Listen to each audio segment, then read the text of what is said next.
Yo, ça fait plus d'un an que je rêve de vous faire ce vlog-là et malgré de nombreuses péripéties, je peux enfin le faire. Bienvenue sur mon vlog Top Surgery.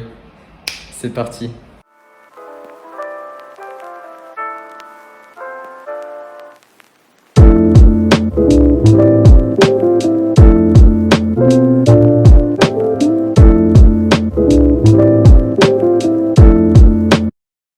Pour celles qui me suivent sur Instagram, d'ailleurs si c'est pas le cas, je vous mets les liens dans la description. Mais vous n'êtes pas sans savoir que j'ai été déprogrammé déjà 2 fois de mon opération il y a presque un an, le 6 juillet 2020, parce que je ne pouvais pas payer. Et aussi le 12 avril 2021, où je devais là aussi me faire opérer, mais que ça a été déprogrammé à cause des conditions sanitaires actuelles. Du coup, au moment où ce vlog sortira, je serai déjà opéré. Il y aura aussi un court-métrage qui sera sorti pour expliquer un petit peu l'histoire que j'ai vécue, ma dépression, etc., etc. Mais aujourd'hui, j'ai une reprogrammation, j'ai une nouvelle date et je me fais opérer le 24 mai. On est à J-6 de mon opération. J-6. À savoir que le jour où j'étais déprogrammé pour le 12 avril, c'était à J-4.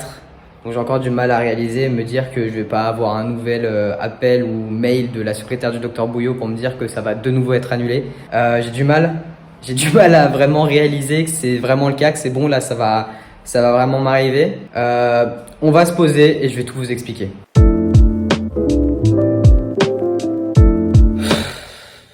Ouais, J-6. J'ai vraiment du mal à réaliser de me dire que ça y est, c'est enfin là, c'est bon, je vais enfin pouvoir être libéré, je vais enfin pouvoir me balader torse-poil, je vais enfin pouvoir me baigner, je vais enfin pouvoir sortir de la douche sans avoir une serviette trop grande, je vais enfin pouvoir faire du sport, je vais enfin pouvoir respirer à plein poumon sans avoir peur de me péter une côte. C'est assez irréel pour l'instant. J'ai hâte. Mais étant donné que j'ai déjà été déprogrammé 2 fois, j'ai vraiment du mal à réaliser. Et c'est pour ça que cette fois-ci, j'ai tenu à ne pas le dire publiquement, comme quoi je me faisais opérer le 24 mai, parce que ça me foutait trop la pression et que... Bah, les messages, c'est très gentil, mais quand le jour même, je reçois encore des messages de gens qui me disent Félicitations Mani pour ta mamec, alors que justement, j'ai été déprogrammé et je me suis pas fait opérer, bah, ça fout quand même encore un pincement au cœur. Donc c'est pour ça que je l'ai pas annoncé publiquement, mais aussi parce que vu que je suis en train de faire un concours pour entrer en école supérieure de cinéma, j'avais un court-métrage à réaliser sur le thème de Enfin, sur lequel du coup je travaille encore. Hein. Ça sortira pour vous le 19 juin, donc au moment où le vlog sortira, il sera déjà sorti pour vous. N'hésitez pas à me dire dans les commentaires derrière ce que vous en avez pensé. Mais concernant mon opération et ce court-métrage-là, je voulais vraiment réaliser un court-métrage justement qui racontait mon histoire, l'étape un peu dépressive que j'avais traversée. Et pour moi, du coup, c'était important de faire ce court-métrage sur ce thème-là, parce que c'est vraiment un thème qui me tient à cœur. Et on a eu une super bonne ambiance de tournage avec Antea et sa petite amie. C'était vraiment fou comme tournage, c'était mon premier vrai tournage. Maintenant, il y aura d'autres projets qui vont suivre à la suite de ça. Mais là, voilà, aujourd'hui, je suis à Marseille, chez mon père. Je me vide le cerveau. Je suis à J-6 avant mon opération. J'ai préparé ma préadmission sur Internet. Je rentre lundi à 7 h du matin. Je me fais opérer dans la foulée. Et j'ai du mal à me dire que là, ça y est, quoi. Genre, lundi, c'est bon, c'est fait. Lundi, je suis libéré, j'ai plus rien.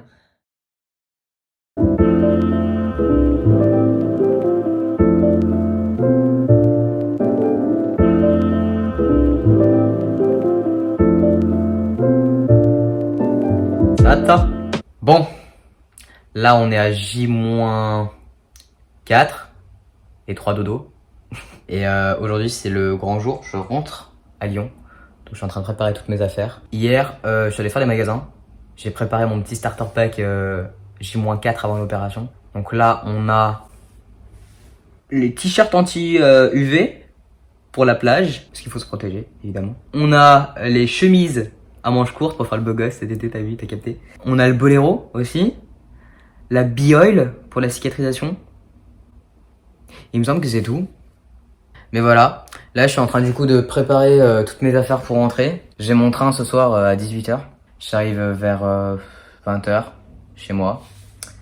Et puis dimanche, c'est le petit voyage jusqu'à Lyon parce que j'habite pas à Lyon même. Mais là, je vais aller chez ma mère dimanche pour amener mon chat, tout ça, et mes bagages. Parce que toute ma convalescence va se passer chez ma mère.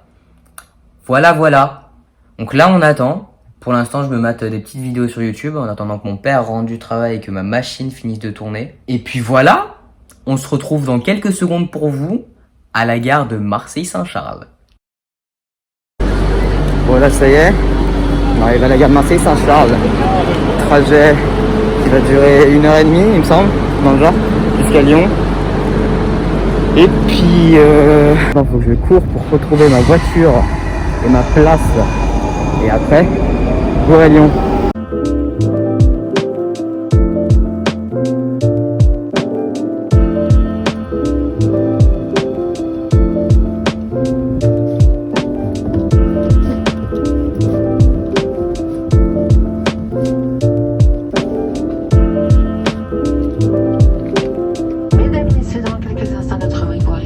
Aix-en-Provence TGV, prochaine arrêt Aix-en-Provence TGV, avant votre descente.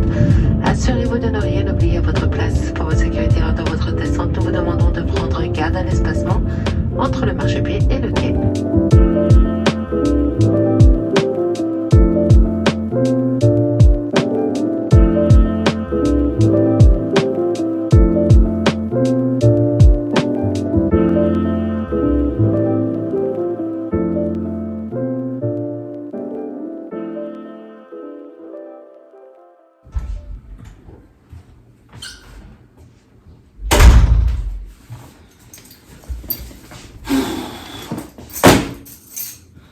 Mon process.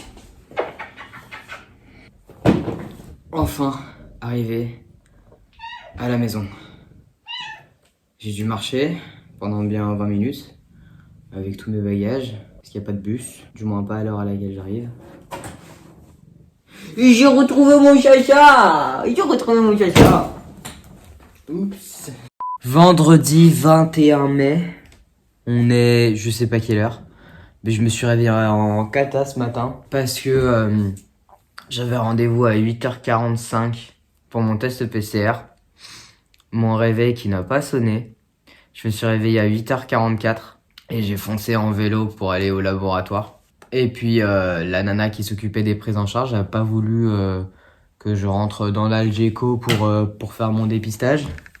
Donc du coup j'ai dû attendre bien 40 minutes dehors sous la pluie pour qu'on me prenne en charge. Donc là c'est bon, j'ai fait mon test PCR, normalement je reçois les résultats ce soir. Et là aujourd'hui on a pas mal de choses à faire, faut que j'aille faire 2-3 courses pour mon chat et tout. Et c'est à peu près tout. J'ai aussi ma valise à préparer. Mais en soi, là jusqu'à dimanche ça va être un peu la rouille. Mis à part du montage vidéo à faire, je vais pas avoir grand chose à faire. Donc c'est pour ça que je vais essayer de m'occuper un maximum histoire d'éviter de tourner en rond. Là je pense que déjà je vais aller me faire un ravalement de façade parce que le réveil a été un peu rude. 2 heures plus tard après vous avoir parlé, j'ai toujours pas avancé. J'ai toujours pas fait mon ménage, j'ai toujours pas fait les courses, j'ai toujours pas allé prendre ma douche. Mais j'ai reçu un colis. Et du coup, je voulais vous en parler dans ce petit vlog parce que parce que c'est trop bien. Pouh, voilà. Canva, qu'est-ce que c'est? Canva, c'est une appli que j'utilise pour faire tout ce qui est template, intro, mes CV, etc. Et là, en l'occurrence, avec Canva, j'ai fait des petits flyers qui sont beaucoup trop canons. Mais je vais les découvrir avec vous parce que je les ai encore jamais vus. Et attention. Wow. Ils sont trop beaux. C'est des petits flyers pour Educaqueer.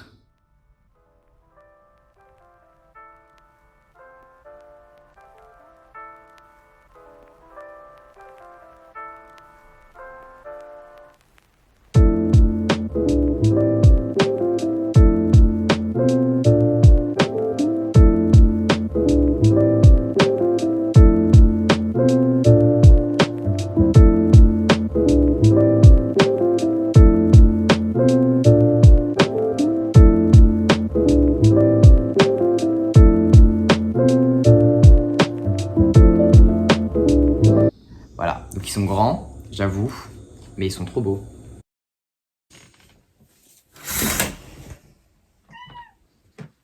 Ça va de toi? Nous sommes le dimanche 23 mai 2021. Il est 10h15. Oui, je viens de me réveiller. Je me fais opérer dans moins de 24 heures. Je me fais opérer dans moins de 24 heures.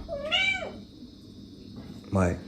Dans tous les cas, aujourd'hui, il faut que je prépare ma valise et il faut que j'aille chez ma mère. J'ai un ami qui vient me chercher vers 16h30. Dans quelques minutes, là, je vais appeler mon meilleur ami pour me rassurer parce que je suis ultra stressé depuis avant-hier. Je me rappelle qu'avant-hier, je m'étais endormi en pleine crise d'angoisse. Au final, j'ai médité. J'ai fait un ménage intégral de mon appart hier. Ça m'a fait un bien fou. Pour demain, putain, je peux dire demain. Pour demain, j'ai réservé un taxi parce que je suis sous ALD, donc les taxis c'est remboursé. Minute papillon, ça c'était avant que je ne sache que le docteur Bouillot ne fait pas de bons de transport à la sortie de clinique. Donc en gros, les frais de transport sont à ma charge. Avec la LD. Donc j'ai remboursé un... Enfin, non, j'ai pris un taxi pour aller à la clinique. Donc c'était soit je commande un taxi, soit j'y vais en bus. Sauf que le bus, il met bien 1h30 pour y aller à la clinique Charcot et j'ai absolument aucune envie de me réveiller à 4h du matin. Donc voilà, donc j'ai pris un taxi. Et puis voilà, c'est tout. On se retrouve, je sais pas, vas-y, on se retrouve peut-être ce soir pour faire un débrief de comment je me sens avant mon opération. Je sais pas, on verra bien. Ouais, bon j'avoue, la fin de cette partie 1 tombe un peu à plat, mais n'hésite pas à t'abonner et à cliquer sur la cloche pour activer les notifications. La partie 2 sort la semaine prochaine, même jour, même heure.